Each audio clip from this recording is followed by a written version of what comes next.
My name is Hector Flores, the host of the Projection Podcast, and today we got a good buddy of mine, Roman Gomez, who is the strength and conditioning coach for the minor league club of the Baltimore Orioles. Roman, how you doing, buddy? Good, brother. How you doing, man? I appreciate you coming, man, making the drive from Alice, Texas, baby.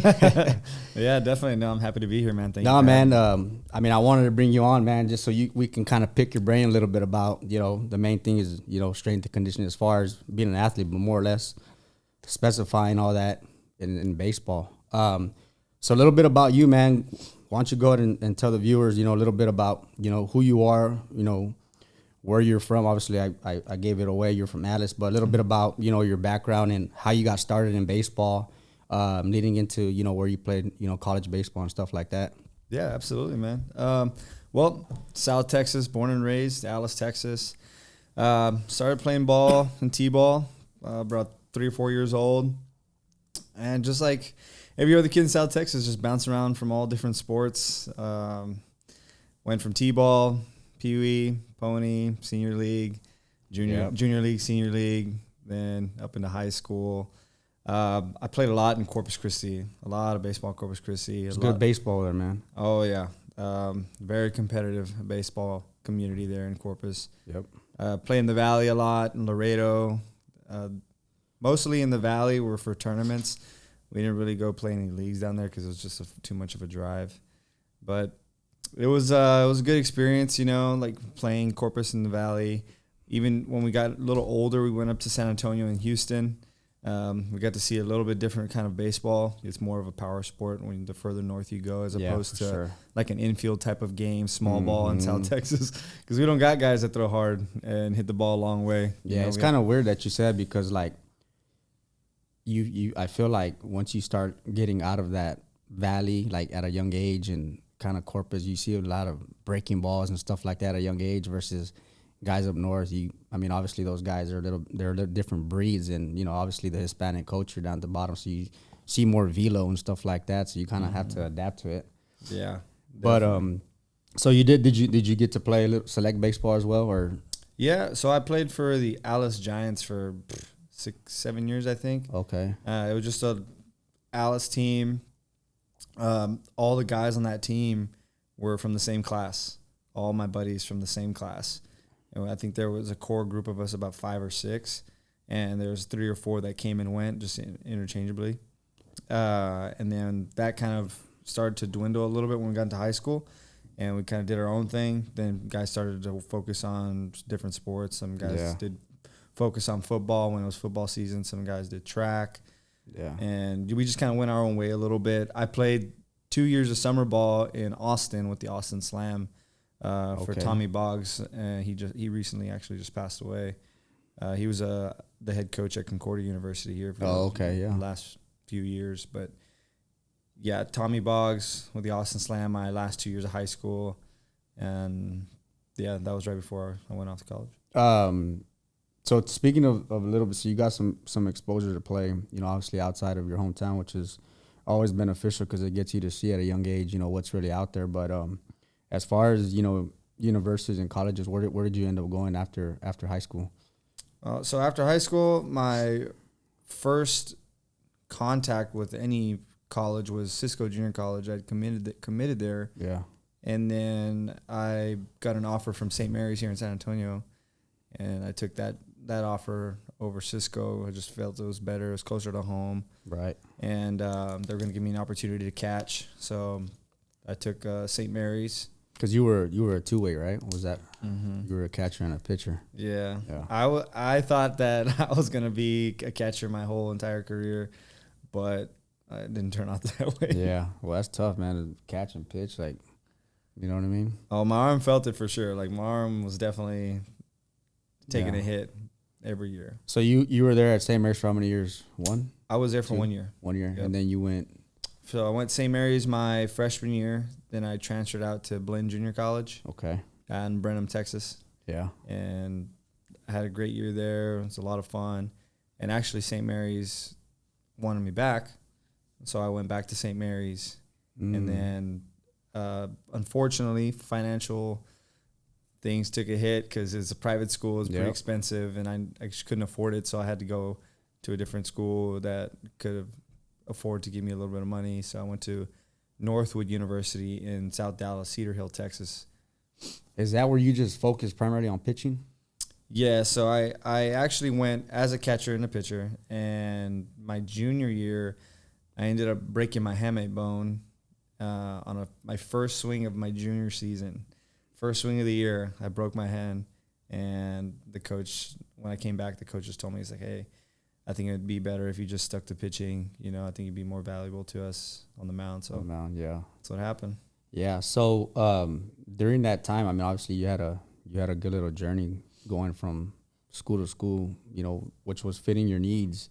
After your last year, did you play independent league? Mm-hmm. Play a little indie ball? I did. After we went to the World Series my senior year, and I had no idea that I was going to have an opportunity to play at the next level. And my head coach told me that the Fort Worth Cats were having a tryout. Mm-hmm. And unfortunately, I wasn't able to make the tryout, but the hitting coach, Dennis Pelfrey, he went to Northwood. I can't remember how many years prior, but he had been watching and following the games, and he reached out to my head coach and asked if I'd be interested. And then he gave me a call while we were still in Idaho at the World Series. And he's like, hey, we're going to be on the road, but when you get back, come out, throw for us, and just take a look at you. So I came back to Fort Worth. When they got back from the road, I came out, I threw for them, and they ended up signing me, I think like a few days later. Really? On a $400 a month contract. Wow. What year was this? That was 2013. 2013. $400 a month. Dude, living the dream, right?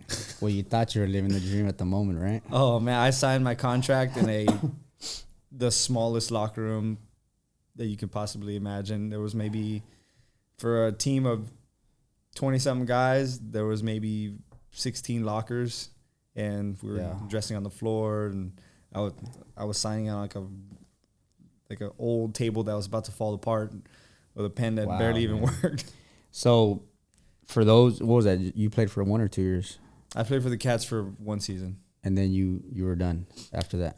No, so the next year I came back to spring training with the Cats. Oh, okay. And then they traded me after spring training to the Brownsville Charros, who was managed by Ozzie Canseco. Oh, okay. Yeah, so it was a travel team only that year, so there was no home field. So we played all of our games on the road, drove ourselves everywhere. We had no buses. Y'all would drive yourselves. Yeah, so we started the year with 2 vans, and they took one of the vans away after like the first week. And then after the third week or the second week, they took the second van away. So we had to just drive ourselves all over Texas, from Fort Worth to San Angelo, back to Edinburgh, back to Fort Worth, back to Edinburgh, and so on and so forth for the whole season. So you go into that phase, you were like, this is it for me, right? Pretty much. So I thought, but I guess I loved the struggle because I kept wanting to play, and I didn't want to give it up. And I kept chasing it, man. So this is for everybody who's obviously, you know, loves baseball and they play for a long period of time. You know, even for me, I remember, you know, during my last college game, I was literally crying because I knew that this was it. When I didn't want to let it go, but I knew I had to, you know. And as a baseball player, you think you can do this forever. Mm-hmm. And it's so hard to say, I'm done with it. I have buddies who are still, you know, mid-30s, and they're still trying to find a way to their league. And I'm like, you know, you gotta understand, like, you're done. You know what I mean? So kind of going through that, when did that phase hit you? After a few of those seasons? Or did you feel like you were still pushing and clawing? Because I know it's tough, man, for a lot of people who especially love this game. They want to do it forever, but you can't. Yep. You know? It was definitely a challenge mentally, emotionally, trying to detach from the game. You know, I wanted to chase it so bad. I wanted to have an opportunity to put a major league uniform on. I want to have an opportunity to put a major league organization's name on my chest, you know, and I held on to that for so long. And the next 4 years after the year with the Charros, you know, that was a really, really tough year for us. Not just me, my teammates as well. And I wanted to continue chasing that dream. So I waited tables every off season at Joe T. Garcia's in Fort Worth. It was good money. So it kept my pocket full while I was playing during the season. So I kept chasing. But I met a girl. We dated for about 5 years, and she wanted to start a family. We both wanted to start a family, and I knew that playing independent baseball for $500 to $700 a month was not enough to support a family. So I had to, in my last year, 2018, I said, you know what, like, I'm gonna give it all I got this year. If nothing happens, so be it. But I'm gonna leave it all on the field, whatever I got left in the tank, you know. And then I retired after 2018 to pursue an actual career that's gonna help me support a family. But that relationship ended up working out. So I guess we're in 2022. I feel like those days are just a lot different than everything is back then with social media and all that good stuff. But that's another topic for another day. But so 2018. So after that 2018, is this when you decided, like, hey, obviously you still want to be a part of baseball, right? But obviously it's not as a player.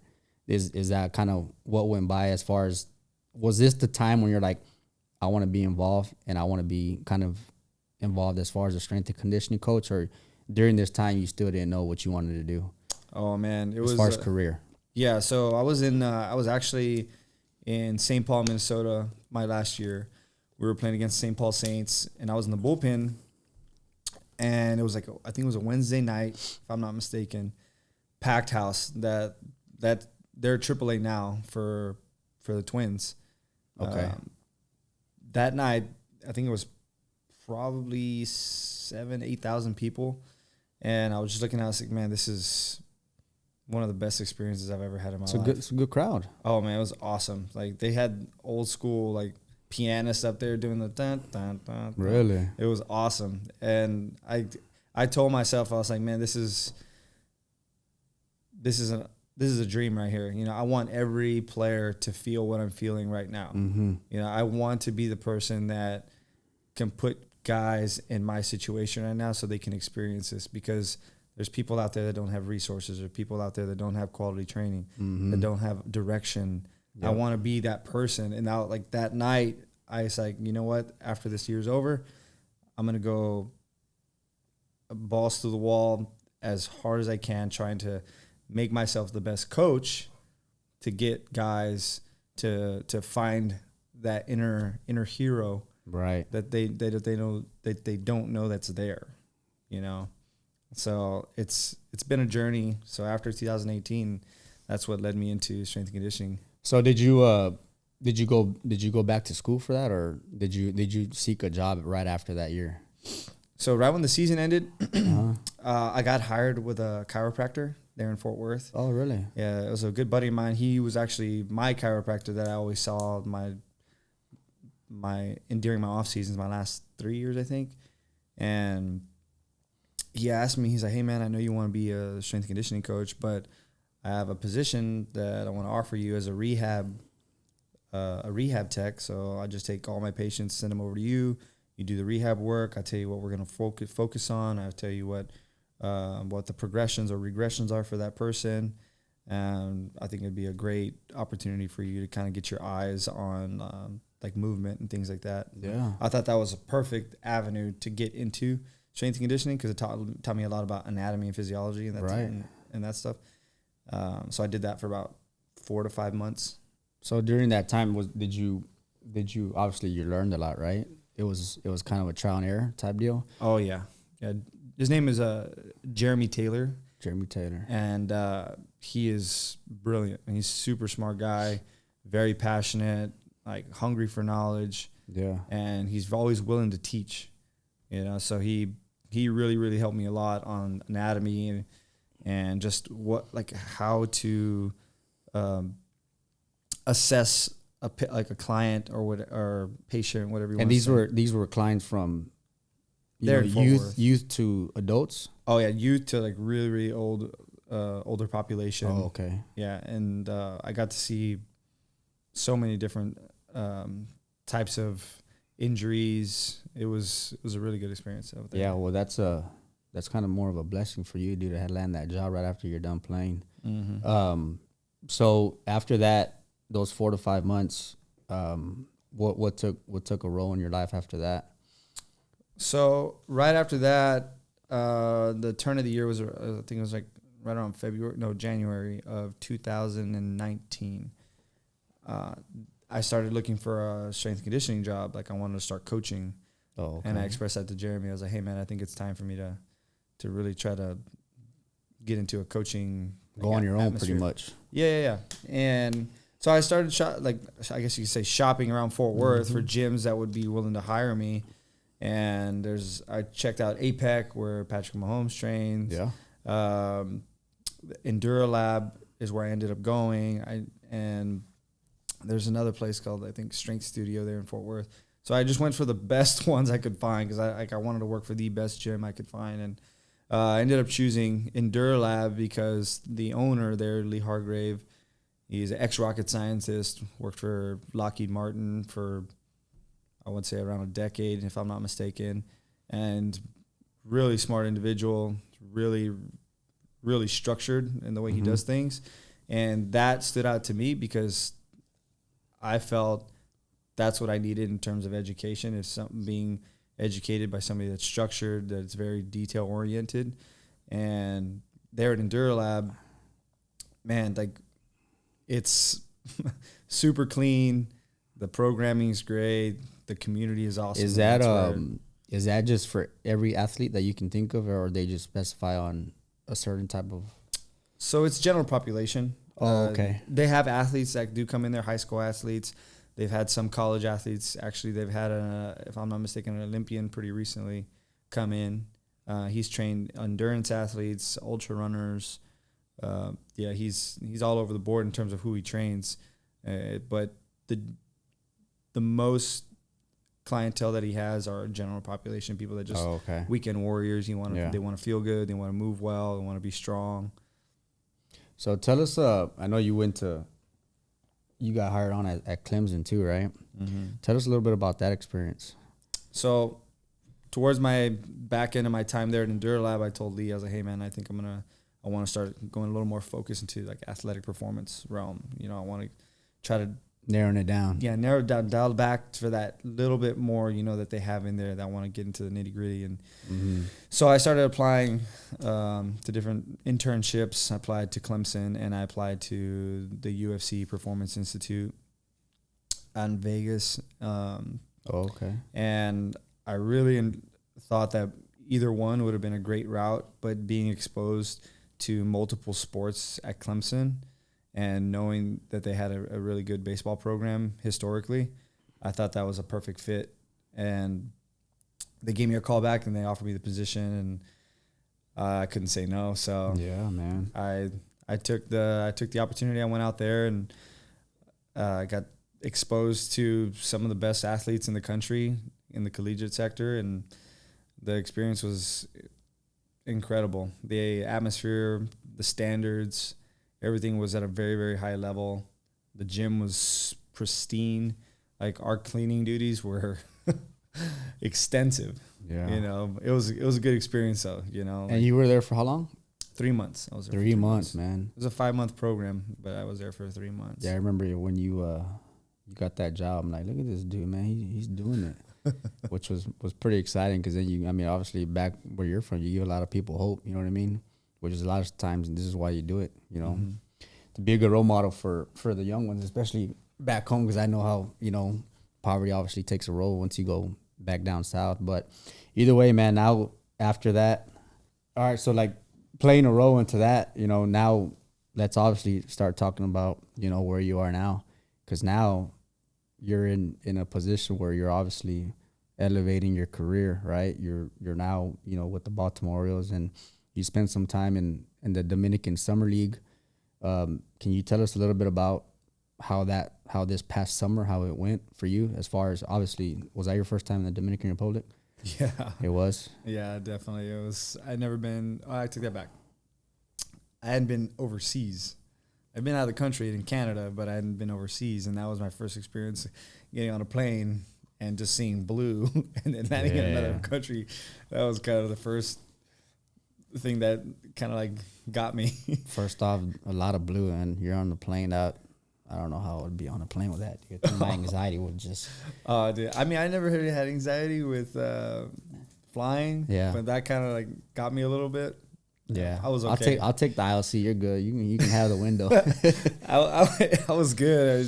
After that, the first time it was like, man, we're really doing this. We're really going to a different country for a while. But once I got there, I didn't have any expectations. You didn't know what you were getting yourself into. Exactly. Much? Yeah. So the director at Clemson, Rick, he told me, he's like, hey, we have a job opening up in the Dominican. Is that something you'd be interested in? And I said, absolutely. And Nick White, the head of performance for the Orioles, reached out to me and asked me if I would be interested or willing to make that trip down there for the year. And at first I was hesitant, but I knew that if I did it, that it was going to be life-changing because the culture down there they live and breathe baseball, man. When people know it, people know that the Dominican is like the mecca for baseball in terms of a culture. But until you see it, it's kind of crazy, man. You see, it's literally everywhere, like billboards, like every major league team on billboards. There's major league logos like painted on walls everywhere. Kids running around with cleats and gloves in their hand, barefoot, and the hood, man. It's crazy. It's the baseball capital of the world for sure. So you have pretty much everybody breeding that. Yep. Every restaurant you go to, there's a TV, there's a baseball game on, whether it be a Winter League game, the Dominican Winter League, or a major league game during the summer. You don't even have to ask for them to put it on. What part of the DR were you at? I was in Boca Chica. Which is just east of the capital, Santo Domingo, about 30 miles. So you were there for the start of the season, which was in June. June to, I guess, June to the end of August. I think August 23rd was our last game. But I was there off and on for about 8 months total. So I spent about 8 months total in the Dominican. But from November to about May, I was back and forth from Sarasota, the spring training complex, to Boca Chica, just for camps and spring training and things like that. So once I got there in May, then I was there from May all the way to August, and then a little bit into September for our strength camp. So the first thing you went, because you didn't have much expectations, right? What was the first thing you went in? Because obviously it was, how many other strength was it? There's three other guys. So three total? Oh, three total, yes. Three total. So the first day, I mean, obviously you're on a level where you got to connect with professional athletes, right? And this was new for you. Yeah. So how did that go about? I mean, obviously you as a coach, right? And coming from experience, you want the respect first, and then you want those guys to be able to follow into your lead and in your hands, right? So can you talk a little bit about that, how that played a role as far as just going from regular clients to moving up the ladder to college athletes? Now these guys are getting paid to play, and obviously the egos and the personalities, it all shifts, and it's a little bit of it's a difference, you know what I mean? From college to now you're making money. 100%, man. There's a lot of things that come into play when you start getting paid to play a game. Yeah. Especially at 16, 17, 18 years old. And that's the age that those, because they're international guys, so they're a lot younger. Yeah. They're babies, dude. There's literally like they're still kids, man. Yeah. Like they still have those hormones running like crazy, you know. But like I said, I didn't have any expectations going there. Yeah, I just wanted to learn. I wanted to listen. Well, I say that now because that's what I did end up learning. When I got there, I just went in there with no expectations. But I had the mindset, I was like, hey, I'm having an opportunity to come mold some minds. I'm going to shake things up, and I'm going to do this, and I'm going to do that. I'm going to be the best coach. I'm going to be rah-rah kind of coach. I had that going in because I was super excited. And you were motivated. And I was motivated, yeah. And when I got there, it was a wake-up call because, one, the culture's very different. And their why is different than people's why here. It's not too much different, but it is a little bit. You know, here in the States, the culture is very team oriented. From your time you were a little kid, you're taught team. It's all about the team. Team comes first, right? Right. Down there, it's very individualized. There's a lot of tryouts. Like, you are molded from the time you pick up a baseball to the time you go to your first tryout. Like, you're going to make it out of here. You're going to go make a good living. You're going to go to this tryout. You're going to go to that tryout. And I can't tell you how many tryouts we had this summer. Not only us, but other teams. Like, every team has tryouts all the time. But wow. They're trying to fight their way off the island, you know? And when I got there, I expected team atmosphere. I expected everybody's about the team, right? Because that's how we were raised. That's how it is here. Exactly. So I got there, and the concept of team was not completely understood. Some did, but not entirely. So that was the biggest shock to me. So every single day, I would try to do something to get them to understand a team concept, whether it was... As far as your workouts? Like a team? I would say like our daily routines, doing things together, yeah, and picking each other up and competing with one another, and how to deal with failure, and how to see if your teammates failing, and how to pick them up, how to talk with your teammates, conversations that need to be had, that don't need to be had, you know, things like that. And that for me is a big piece, especially in that age group. You know, the training adaptations come and go. Yeah. But the stuff that lasts forever is those relationships that you have with your teammates. Yeah. Well, not only that, now you're a part of an organization, and in order, and as well as I know, if you're a part of a team who's going to work together and feed off each other and make each other better, that was kind of your role, because now you're an organization and you're trying to, there's a lot of prospects out there, and you're trying to bring them all together, right? It's as far as the pool. Yeah. Right. If you're embracing that team, they're going to push each other, and then that's obviously you're doing your job because you're making the organization better versus individual aspects. And for them, obviously it's different because that's their only way out, man. Yeah. They got to think like that. Yep. It's not that they're not selfish people. They're trained to be, I got to do this for mom, dad, whoever's behind me, which is crazy, man. Because I could only imagine, going through that, and it's just like, this is it. If this is not it, then there's no going back to anything I want to do, And it's very hard to let some of those things go, because they are conditioned for 16 years to think, hey, you can do it all on your own, but I don't think I can't say everybody, but there's a lot of people in this world that don't do it on their own. They have a support system, whether it be one person or whether it be a tribe, and myself, I would not have gotten that role or gotten to play as long as I did without a support group.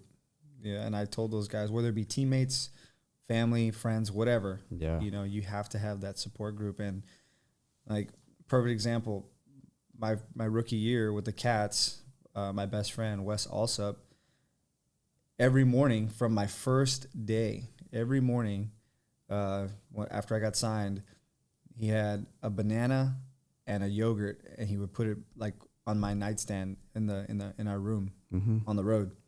And I wake up and I'd see a banana and a yogurt, and I'm like, what's this, man? He's like, hey, it's nutrition. You got to get your nutrition in to start the day.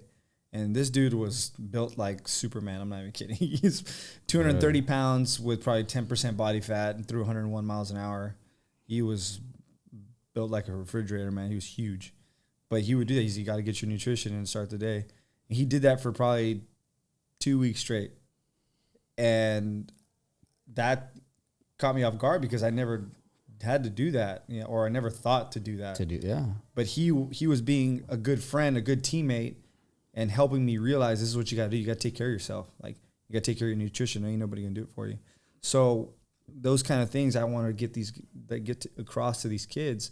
Hey, man, like, even though you're trying to make it on your own and Yes, if you get promoted, you're going to make it to the next level by yourself and not going to bring your friend with you.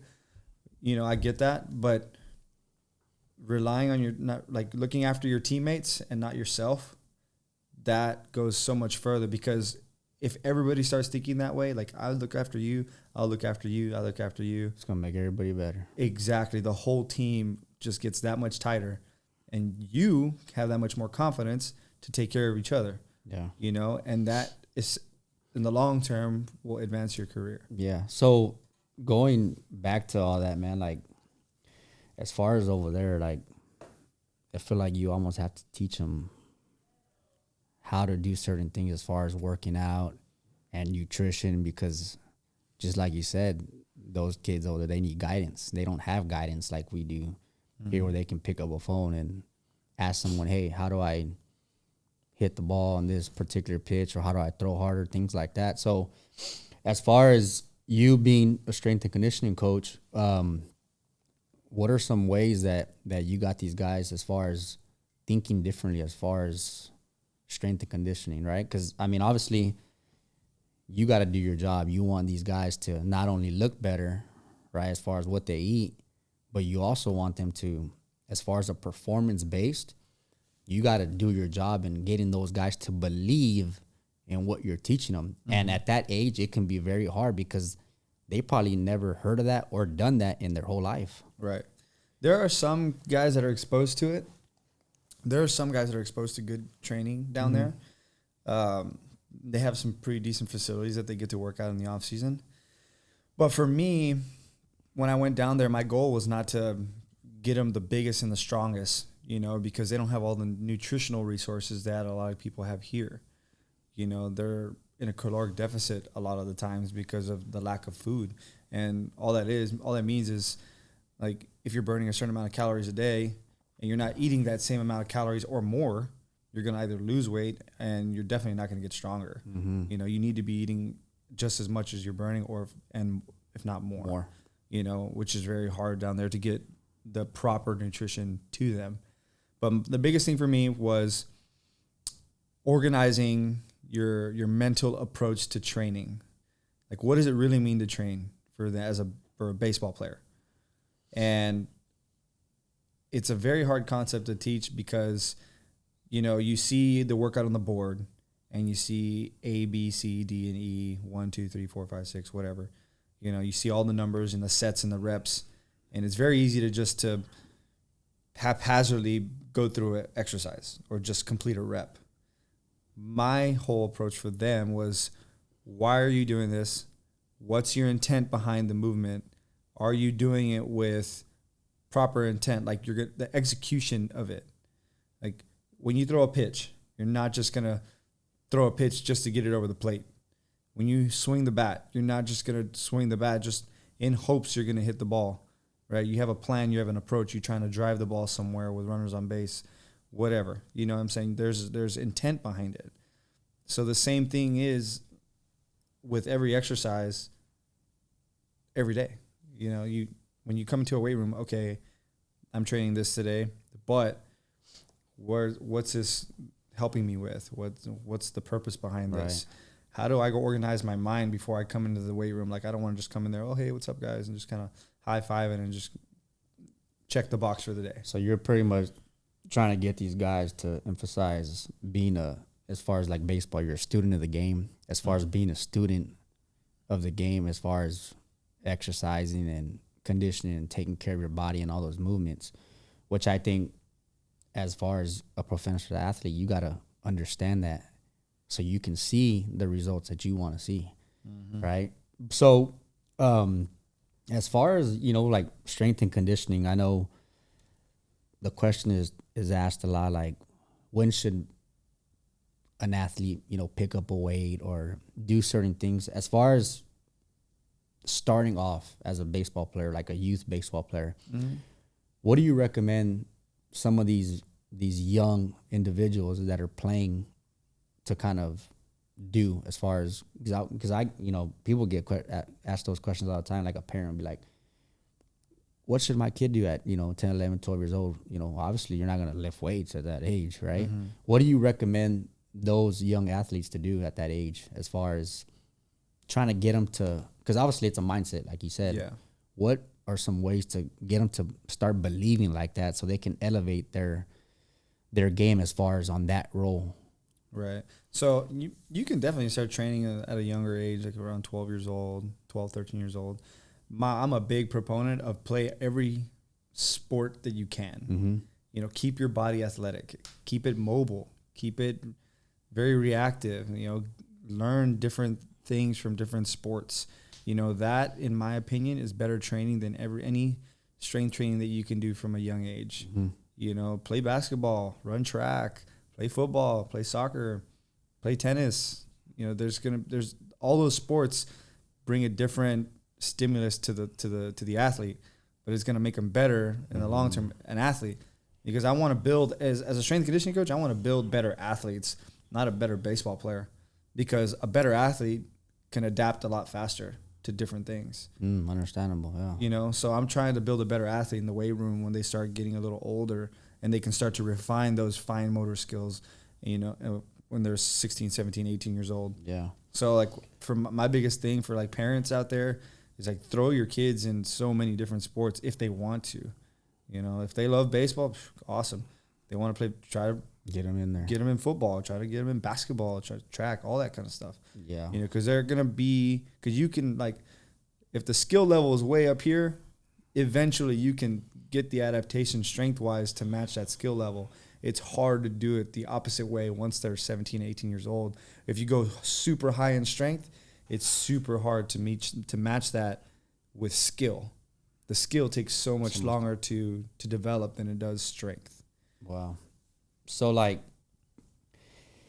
for me and my job, you know, I'll get a call to go see, you know, a kid or an arm, and the biggest thing that I look for that's beneficial for me, and obviously we're going off potential here, right? Like, as a baseball player, I want to see calm and loose actions, right? As a hitter, you want some bat speed, you want their hips to be very, very, very loose and reactive. Mm-hmm. You know, you can tell obviously if you're a baseball guy and someone like you can tell if someone's really stiff. Mm-hmm. And obviously, you know, we want to stay away from that as far as playing baseball, because you start tensing up your muscles and doing things like that. What are some ways, and I feel like this is probably the hardest thing to do for a baseball player, is like to loosen up those actions, like for a pitcher or a hitter, just because at the end of the day, if you got loose actions, like, dude, you got potential, like you got a shot. Right. You know what I mean? How would you, so for example, like if someone went to you right now and they're a college guy and they said, hey, Roman, like, I need to loosen up a little bit, like I'm a little too tight, too stiff. Mm-hmm. You think that's kind of a role as far as like the stretching play a role into that, or is it needs certain workouts that you can get your body to loosen up? Like, yeah. What would you do as far as that assessment if someone came to you and told you that? So I would want to see what access they have already. Okay. You know, where their limitations are. So I'd check whatever they're missing. I'm going to try to find it. You know, like whether it be how much thoracic rotation they got, or a big one in baseball is hip to shoulder separation. Everybody talks about that for pitching and hitting, right? So I want to see how much access they have there, how much dorsiflexion they have in their ankle, how much their ankle can move, and things like that, you know, and see how much access they have and how much control they have at those end ranges too. Because in baseball, you get to some really extreme positions at very high velocities. When you're throwing a baseball and your arm cocks back, there's a lot of pressure going on that shoulder and the elbow. Right. So you test to see what kind of range they have and their strength levels in those ranges, you know, and then you try to build a plan around that. Like, how do we improve that? You know, how do we keep that? Or if let's say a guy's really, really good at a certain thing in baseball, whether he has a lot of hip to shoulder separation, right? And he's very, like, a word that a lot of people use is wiry strong, right? Let's say he's kind of like slender, but he has that fast twitch when he's still able to. Because that's very, very big in baseball. Yeah. Fast twitch muscles. We call it we call that like fascially driven athlete. Mm-hmm. You know, somebody that has like, he looks like McKenzie for the Twins. The tall Tristan McKenzie, right? He's like a toothpick, dude. Yeah, dude's 120 pounds soaking wet, right? But he throws the ball pretty hard. He's pretty good. Yeah. But so let's say he doesn't have a lot of access with a certain range of motion. Just an example. He might, I don't know, but let's say he doesn't. Do you think I'm going to want to change too much from that guy because it makes him good? Or do I just try to keep him where he's at and keep him strong, what he has access to? Mm-hmm. You know, so it doesn't always have to go back to like, I don't have a lot of range of motion. I want to get more unless it's hurting them. Makes sense. You know, if it's hurting them, then I'm not gonna leave him alone. I'm just gonna try and make him stronger in what he already has access to. But, I'm sorry. Let me rephrase that. If it's hurting them, yeah, we'll try to improve it to make them better. But if it's not hurting them, then I'm gonna try and stay within those ranges that he has control over already. Yeah, you got to pay attention to all those things, because if you don't, then let's say he on the spectrum, super mobile, super strong, not very mobile, right? If they're right here and they're good at what they do, I don't want to bring them all the way across. Let's get as much mobility as we can, because it might hurt them, you know. Or if they're very mobile and they don't have a lot of strength but they're still good, same thing. You know, I don't want to try and put a bunch of strength on them and compress their bodies like crazy. Then they don't have access to what makes them good. See, that's crazy, dude, to think of it that way, because you don't, as a baseball coach or as a player, you don't think of that stuff, because obviously as a player, because you're just playing, you don't know what your actions are doing, or you can probably get some feel out of it, but you got to be a really mature baseball player to understand your body and stuff like that. You know, I think that's very critical in the role of development, dude, because let's be honest, like nowadays people have these guys like you and nutritionists that are going to take you on a different world, man. Like if you have that, you have an advantage, you know, and that's why I wanted you to talk about that point, because it's like you need to be able to match and relate to your body and your motions and your range of motion as well as not getting injured, you know. And obviously you've dealt with some pitchers and stuff like that. What are some recommendations you would have for as far as pitchers? Because number one, before anything plays a role, I feel like strikes and taking care of your arm, proper mechanics. Those are the two things you got to do before you start looking at off-speed pitches and throwing a little harder and things like that, and cleaning up some things. Because I mean, nowadays you see it a lot. You know, you get an arm injury or an elbow injury, and shit, you're out for a year. You know, so what are some recommendations you would, and obviously you being a pitcher too, what are some recommendations you have for those, you know, high school, college arms that have a shot, have potential, but man, keeping your arm fresh throughout your career, because that's hard to do, you know? So I think it's two things that come to the top of my mind is sleep and hydration first. Sleep and hydration first, because without those two things, a lot of things fall apart, you know. And there's a lot of athletes that are like, I need the best program. I need the best coach. I need the best bands. I need the best this. I need the best hyper ice foam rollers out there. All the best tools to help me keep my arm loose and fresh. No. Are your hydration levels consistent? Is your body hydrated? Are you drinking enough water? Are you getting enough sleep? Without those things, a lot of things fall apart in terms of the recovery of your arm. If you want to keep it fresh, get plenty of sleep, drink plenty of water and electrolytes, because you can't just drink water by itself, because it's going to flush out all your electrolytes. So hydration is extremely important, and sleep. But on top of that, you know, see how much you're throwing throughout the week. Let's say, I mean, your body's a little bit more resilient when you're younger. The older you get, it's not as resilient. It doesn't bounce back like it usually does when you're 16, 17, 18 years old. But I know, I'm not sure what the pitch counts are nowadays in high school or anything like that. But I think it's 105 maybe. 105? I want to say maybe around there. I think it was like 190 and when then I was there. You have to rest like 3-4 days. Well, back in the day, you throw 150 pitches and you're coming back on 2 days later. Yeah, it wasn't a thing back then. But on top of that is find out a routine that works for you, as a pitcher.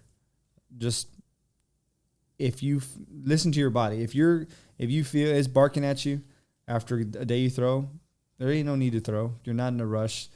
You know what I'm saying? Like, there ain't no need to go back out because your coach says, hey, like, I need you to throw again. I know there's a lot of people kids out there that are like, man, I want to just play as much as I can.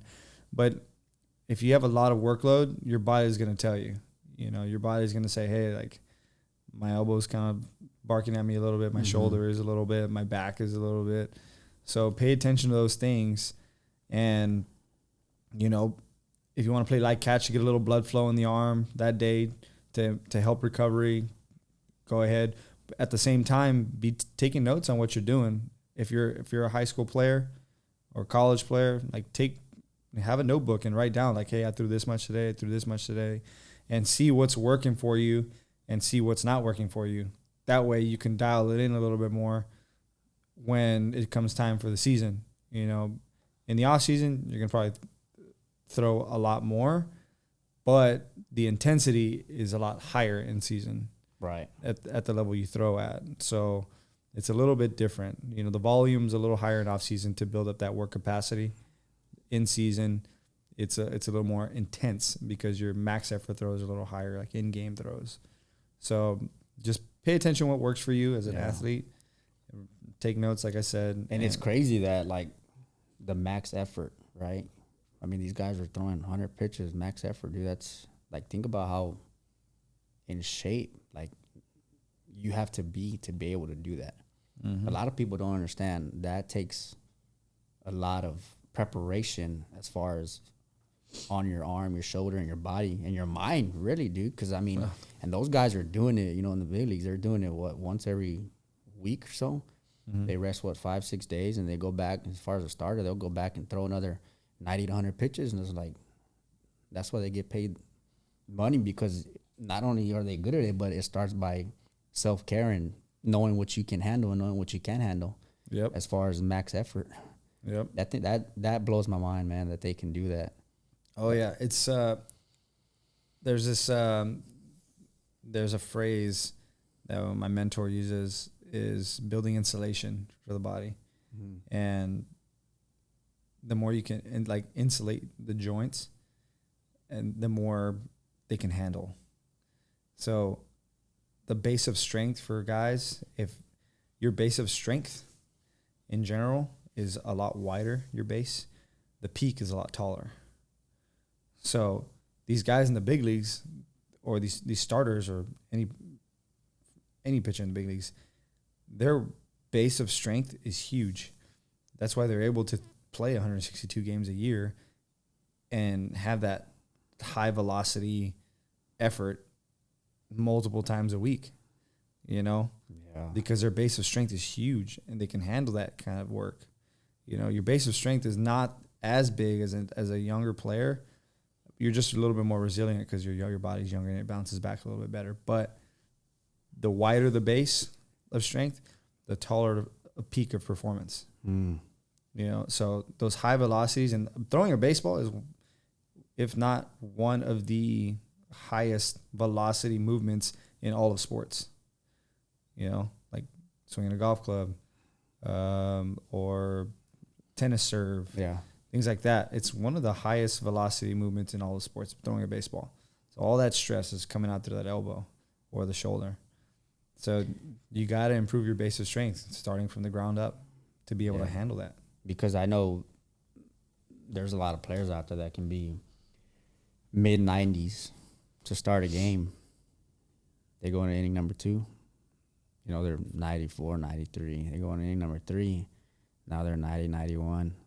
Then you got a scout in the stands. You're like, well, this dude started off at 95, 96. We're barely in the 3rd inning, and he's already at, you dropped velo 6-7 miles an hour. It's like, that can't happen. Yeah. A lot of that comes back to work capacity. Oh. Like your capacity to do work in a period of time. If it's very small, that velo is going to drop off pretty quick. You think that has to do something like as far as like your workout base too, as far as like conditioning, you know, so there's strength and there's conditioning. So conditioning is for sport. People think conditioning means like your cardiovascular health. Just conditioning like is long-term performance kind of deal. So it's like you say? Whatever sport you play, are you conditioned for that sport? You know, like I can do all the workouts in the world for jiu-jitsu, but if I'm not on the mat training, it's going to be totally different. Yeah. The conditioning is totally different. You know, you're going to see the difference in like, okay, I have to do this amount of aerobic work, anaerobic work for jiu-jitsu. And then you get on the mats, you're like, oh man, why am I so out of shape? It's kind of like boxing. Yeah. You got 12 rounds and you get popped in round number 5 or 6 because you're not conditioned or for that time of performance. Right. Same thing as a pitcher. I mean, you get tired and pop you for 3 or 4 runs just because you can't get the ball to the plate. Mm-hmm. I think that's plays a big role too, man. Not only physically but mentally. Oh yeah. Especially in baseball, you're doing that for 9 innings. You know, not even a pitcher, but a fielder itself or a catcher. I mean, that's training the mind, dude. And I think it goes back to what you said about getting your mind prepared for their workouts is also, you know, pretty much, if you don't have that start, you won't have the outcomes you want. Exactly. And that's my biggest thing that as a strength and conditioning coach that I want to try to teach players, and I need to get better at that. And I'm trying to like dial it back every single time I get with a player. Like I'm trying to dig a little deeper. Like what are they missing? What am I missing? You know, am I getting the right message across? You know, what don't I know? What, like if he asks me a question and I don't know it, I'm going to tell him right then and there. I don't know that answer, man, but I'm going to try like hell to find it for you, you know, because the mental game is above anything, in my opinion, for all sports. If you don't have it, you definitely have to train it. You know, it's a muscle just like anything else. Yeah. There's always something to learn, dude. Even you, me, anybody who's has a profession at what they do, you can always learn something. I think a lot of these guys that play, they don't understand that there's always a way to learn and improve your game as far as from the workout standpoint, or even, you know, because the game, you're playing a baseball game, you can learn something. You can learn thousands of things, and you don't even know of. Yep. You know, I think that's why this game's so beautiful, man, because it's always a learning phase for you. Yeah, that's one of my core values is never stop learning. Never stop learning, man. Like I don't care what it is. It can be from a different sport.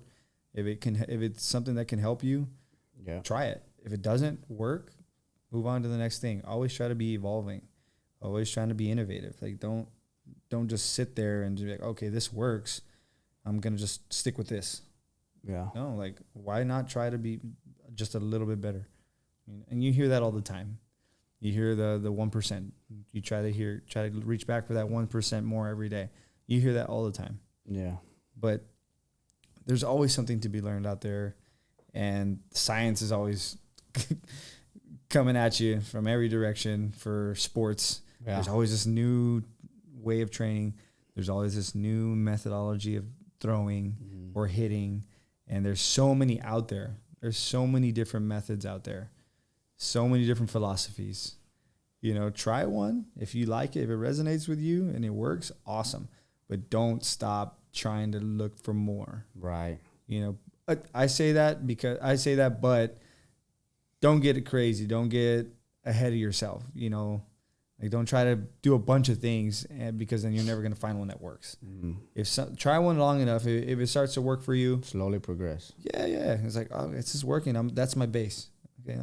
But I think this is going to help. Let me try to microdose it into my training a little bit. Boom. Okay. Awesome. Let's stick with that too. You know, let's just always trying to be a little bit better, you know, yeah, with anything. That's part of the game. That's part of life. Exactly. But, man, dude, we're running out of time, but, for anybody who has any, you know, questions or want to look up you a little bit more, you mind telling the guys like your Instagram account or, you know, your Facebook or your Twitter? You know, I don't know if you put certain information.